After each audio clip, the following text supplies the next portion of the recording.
3, Part 6. Gatha Ahunavaiti. The explanation of this Gatha.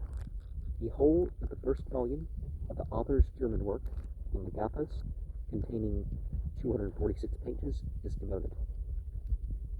This Gatha is divided into 7 chapters. The chapters of the Yasna are called Has, which is a corruption of the Avesta word Hata.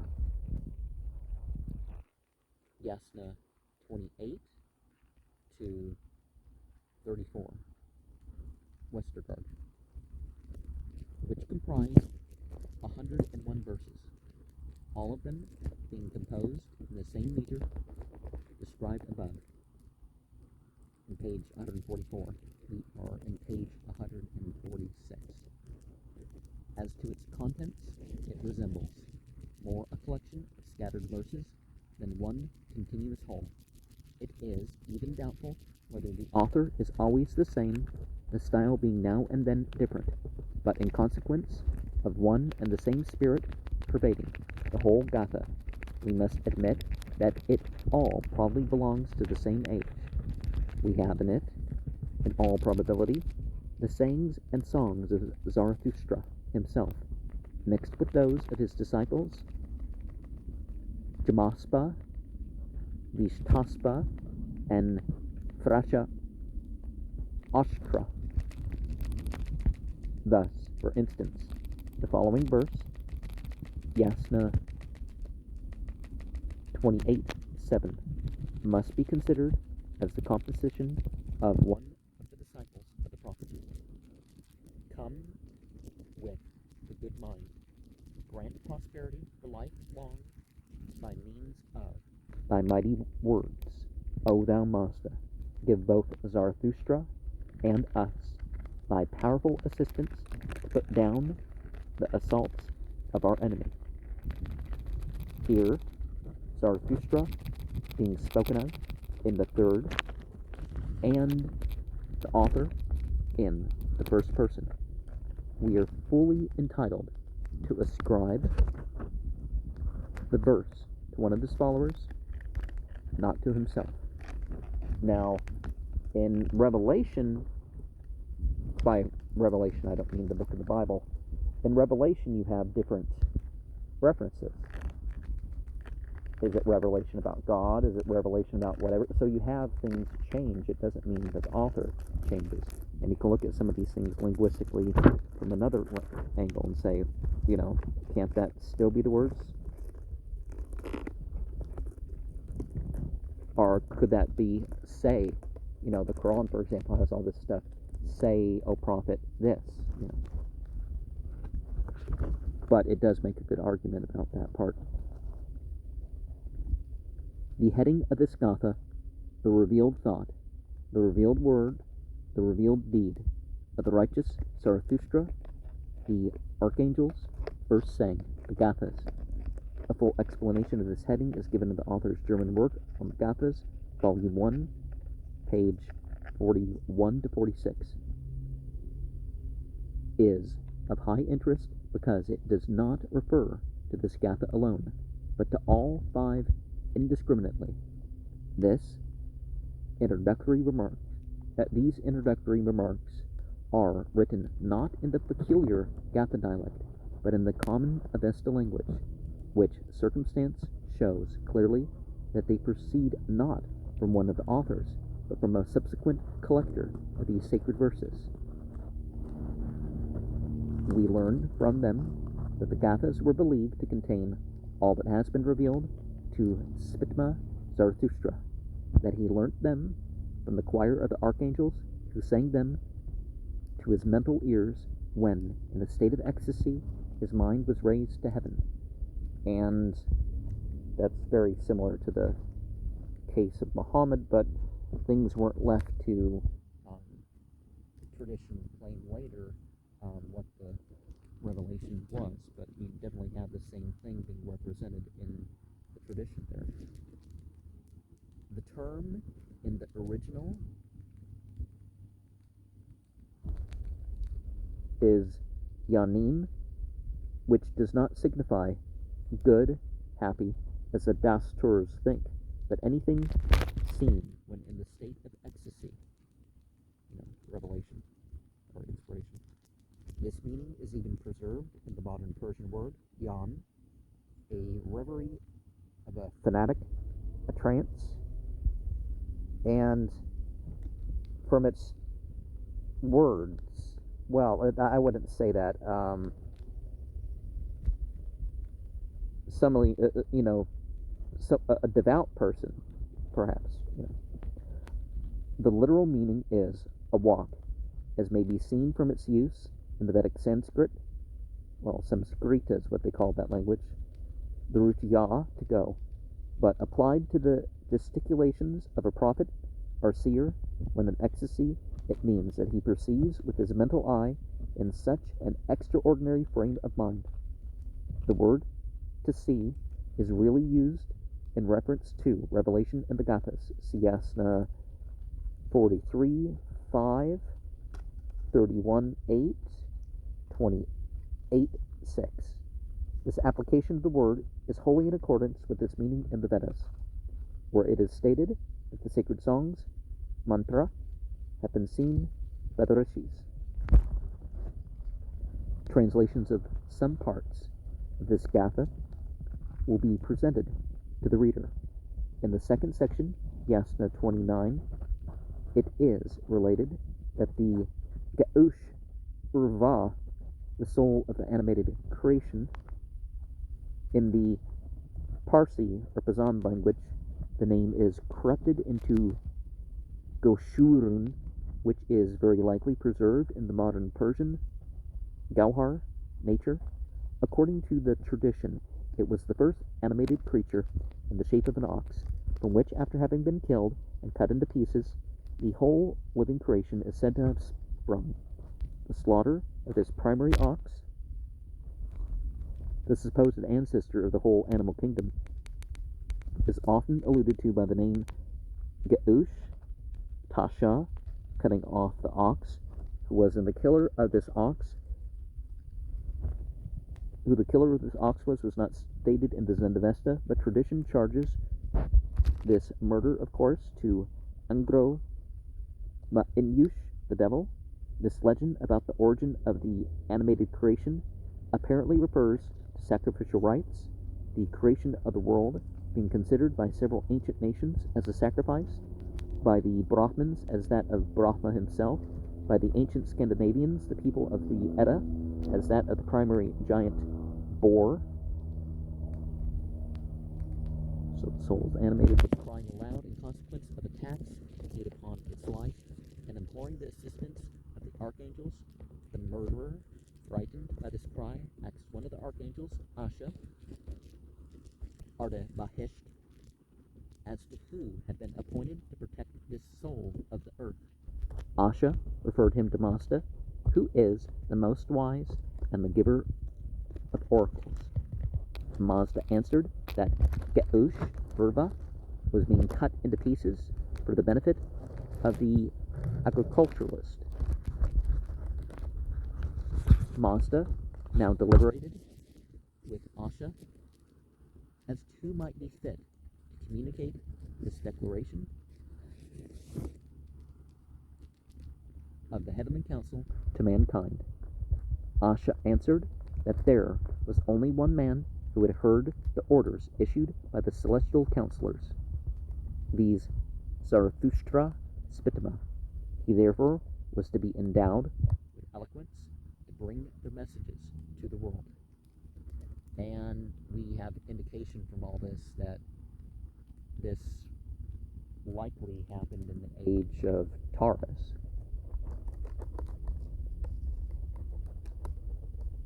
Or perhaps an age of Taurus reprocessed this mythology, as some narrations indicate that it was even further back from that. Gaush Urva means the universal soul of the earth, the cause of all life and growth. The literal meaning of the word soul of the cow implies a simile, for the earth is compared to a cow. Gauss has in Samskrita the two meanings cow and earth in the Greek ga, earth, is to be traced to this word in the Vamadeva hymns, 4th book of the Rig Veda. The Vedabhus, compared to the elves of the Teutonic mythology, who represent the creative powers in nature, are said to have cut the cow and made fertile the earth. The term evidently refers to the cultivation of the soil, and we have this Tiamat myth going back to the age of, what was it 8,000 something years ago?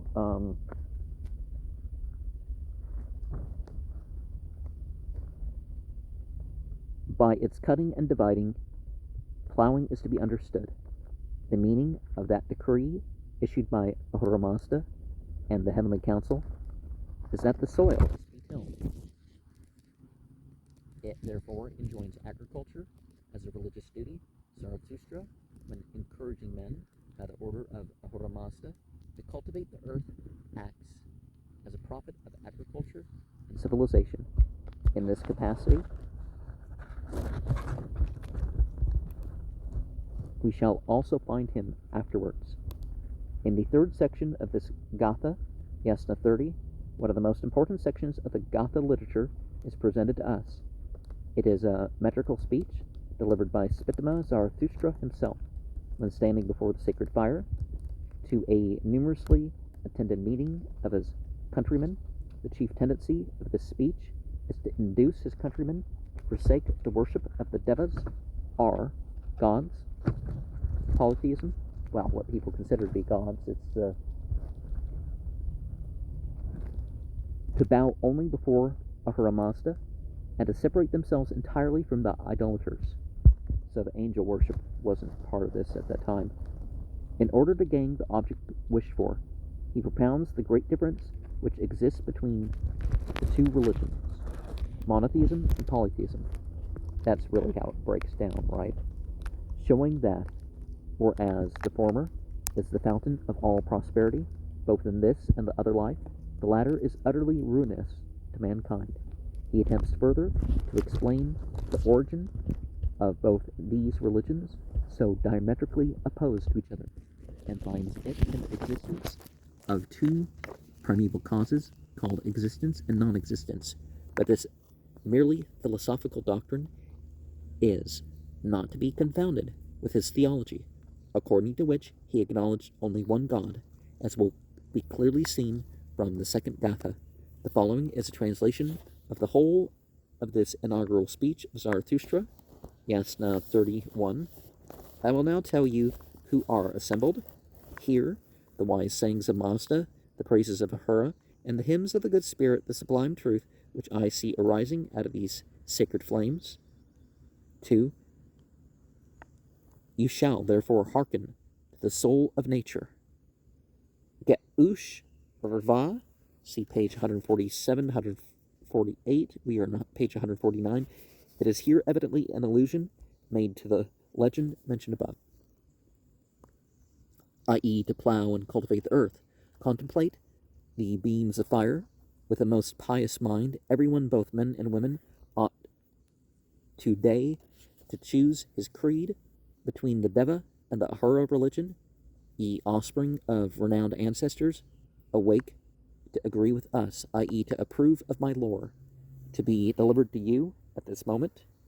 The prophet begins to deliver the words revealed to him through the sacred flames. In the beginning, there was a pair of twins, two spirits, each of a peculiar activity. These are the good and the base in thought, word, and deed.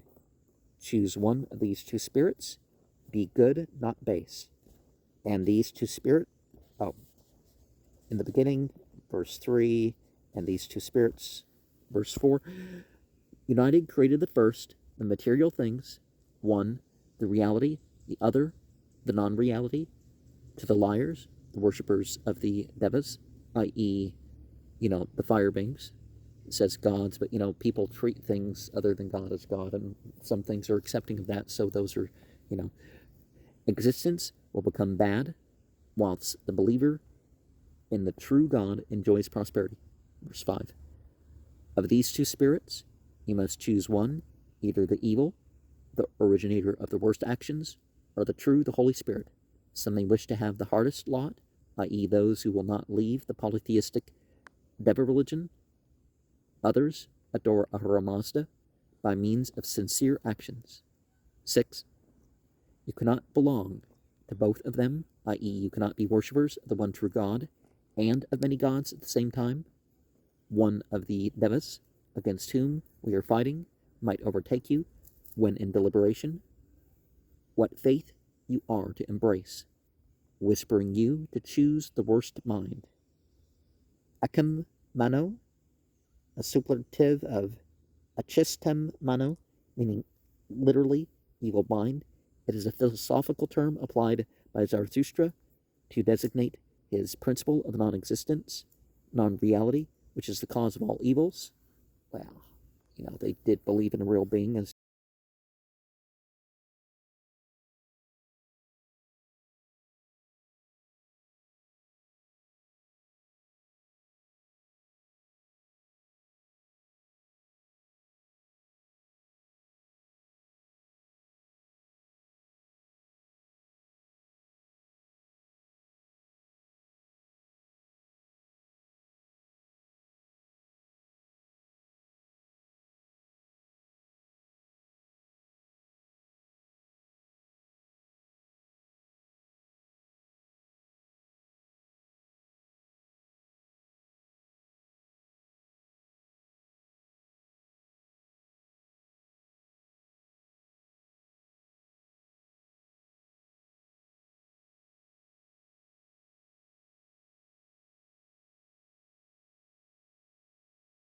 spirit. That is to say, those who give today the solemn promise to leave the polytheistic religion and to follow that preached by Zarathustra will be punished by God should they break the promise. Thus, let us be such as help the life of the future. In this passage, we have the germ of the doctrine of the resurrection of the dead. See the author's German work on the Gathas, Volume 1, page 109 to 112. The wise living spirits, these are the archangels, Ameshaspens, of course, maybe we can take it beyond that, are the greatest supporters of it. The prudent man wishes only to be there where wisdom is at home. Verse 10, wisdom is the shelter from lies, the annihilation of the destroyer, the evil spirit. All perfect things are garnered up in the splendid residence of the good mind, the Humano, the wise Mazda, and the righteous Asha, who are known as the best beings. So, 3 names of archangels. Or you could say at this point qualities, and then the qualities of God by the angel names. All those things in the Bible that have Yah or Al at the end as, the names of these beings. Verse 11. Therefore perform ye the commandments, which, pronounced by Mazda himself, have been given to mankind, for they are nuisance, and perdition to liars, but prosperity to the believer in the truth. They are the fountain of happiness. In the 4th section of 1 Gatha, Yasna 31, we have a collection of Urvatas, sayings of Ahura Mazda, revealed to his prophet Zarathustra, for the purpose of protecting the good creation from the attacks of wicked men and evil spirits. The chief means of checking evil influences is the cultivation of the soil. Some of these verses are here translated. Yasna 31:7. He, Ahura Mazda, first created through his inborn luster. Pathra, by means of his own fire, Ahura Mazda as the source of light which most resembles him, and where he appears to his prophet, it's called Pathro, having his own light, not borrowed. The multitude of celestial bodies, and through his intellect, the good creatures, governed by the inborn good mind, thou, Ahura Mazda, the spirit who art everlasting, makest them, the good creatures, grow. Verse 8, when my eyes beheld thee, the essence of truth, the creator of life, who manifests his life in his works, then I knew thee to be the primeval spirit, thou Mazda, so high in mind as to create the world, and the father of the good mind. Bahu Mano, he represents life in men and animals and the principle of vitality. If Ahura Mazda is called the father of Bahumano, it means that all vital powers are in the animated beings, have sprung out of him as the supreme being. And when my eyes started the 8th verse, verse 9, in thee was Armaete, spirit of earth, in thee the very wise fertilizer of the soil. Literally the cutter of the cow, Geush, Tasha, see page 147, we are in page 151. O Ahura Mazda, thou spirit, when thou hast made her paths that she might go from the tiller of the soil to him who does not cultivate it. The meaning is that Armaete, the spirit of earth, is wandering from spot to spot to convert deserts and wildernesses into fruitful fields. She goes from the agriculturalist to the shepherd who still adheres to the ancestral nomadic life, to call upon him to cultivate the soil also. Verse 10, of these two, the agriculturalist and the herdsman, she chose the pious cultivator, the propagator of life, whom she blessed with the riches produced by the good mind. All that do not till her, but worship the devas, false gods, have no share in her good tidings, the fruits produced by her, and the blessings of civilization. Verse 11, when thou madest the world with its bodies, and gavest them motions and speeches, then thou, Mazda, hast created at first, through thy mind, the Ga'ethas, enclosures, and the sacred visions, the N'a'o, and intellects. By Ga'ethas, frequently mentioned in the Zendavesta, the ancient settlements of the Iranian agriculturalist are to be understood. Ahura Mazda is constantly called their creator, which means that these settlements belong to a very remote antiquity, and that they form the basis of the Ahura religion, are the religion of the agriculturalist. The Da'enas are the revelations communicated to the prophets through visions. The root of this word is di, to see, preserved in the modern Persian didan, to see. It is related to the Sanskrit root tya'e, to think, thinking being considered to be a seeing by means of the mental eyes. Afterwards, it passed into the more general meaning of religion, creed, and is retained in the form din down to this day in Persian, which it was incorporated into Arabic, like many other Iranian words, at a time anterior to Muhammad. Well, Muhammad didn't invent Arabic.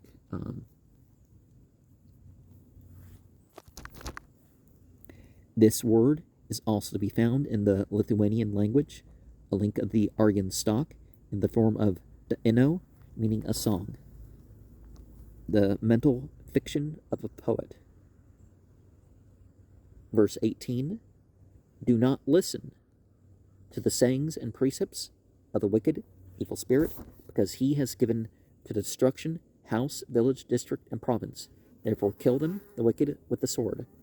Now I have given different translations and from different sources being translated, Pothly and whatnot, of these. So when we skip from verse 11 to 18 and then to different chapters, that's available elsewhere on the channel. maybe not from this translator, though. The fifth section, Ha, of this Gatha, Yasna 32, is one of the most difficult pieces of the whole Yasna. It depicts in glowing colors idolatry and its evil consequences. The prophet directs his speech against the Devas, or gods, in the following manner. Well, the Devas in Sanskrit would be asuras, right? We'd have some other words too, but asura basically captures the fire beings. Yasna 32:3. Ye Devas have sprung out of the evil spirit who takes possession of you by intoxication, Shoma, teaching you manifold arts to deceive and destroy mankind, for which arts you are notorious everywhere. Verse 4. Inspired by this evil spirit, you have invented spells which are applied by the most wicked, pleasing the Devas only, but rejected by the good spirit. But the wicked perish through the wisdom and righteousness of Ahura Verse 5. Ye Devas, and thou, evil spirit, by means of your base mind, your base words, your base actions, rob mankind of its earthly and immortal welfare by raising the wicked to power. And so we see the ritual and recreational drug use condemned, but it ended up being part of the tradition. Of the 6th and 7th Has, Yasna 33 and 34, a few verses are here translated. Yasna 33, verse 2. Whoever are opposed in their thoughts, words, and actions to the wicked and think of the welfare of the creation, their efforts will be crowned with success through the mercy of Ahura Mazda. The term in the Vesta for the creation is aste, existence. It is the consequence of adherence to the good principle. Ashi, isn't that a similar word in Aramaic, Biblical Hebrew? Verse 3, whoever of the two lords, of the two yeomen, of two bondsmen, these three names of the members of the ancient Iranian community are very frequently used in the Gathas, but not in the other books of the Zendavesta. The word for lord is ka'etu, owner. That for yeoman, iryama, associate, friend. That for bondsman, berazena, workman, laborer.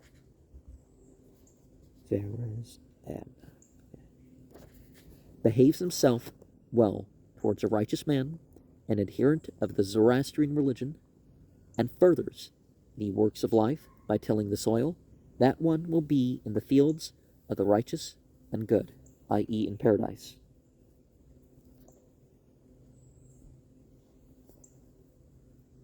Verse 4, but by means of prayer, I will remove from thee, from thy community, O Mazda, the religiousness and wickedness, the disobedience of the Lord, and the falsehood of the servant belonging to him and his yeoman, and frustrate the most wicked designs plotted for destroying the fields. Verse 14. Among the priests, Zarathustra maintains the opinion that the peculiar nature of each body, living creature, subsists through the wisdom of the good mind, through righteousness of action, and the hearing of and keeping to the revealed word. Now, might you say that, oh, prophet, do this? You know, the Quran has that sort of thing, so maybe that's actually what's literally being said. I don't know if I'm going to keep up with the new translations of the text, but, you know. Yasna 34:1, immortality, righteousness, wealth, health, all these gifts to be granted in consequence of pious actions, words, and worshiping. To these, men who pray here are plentiful in thy possession, O Ahura Mazda.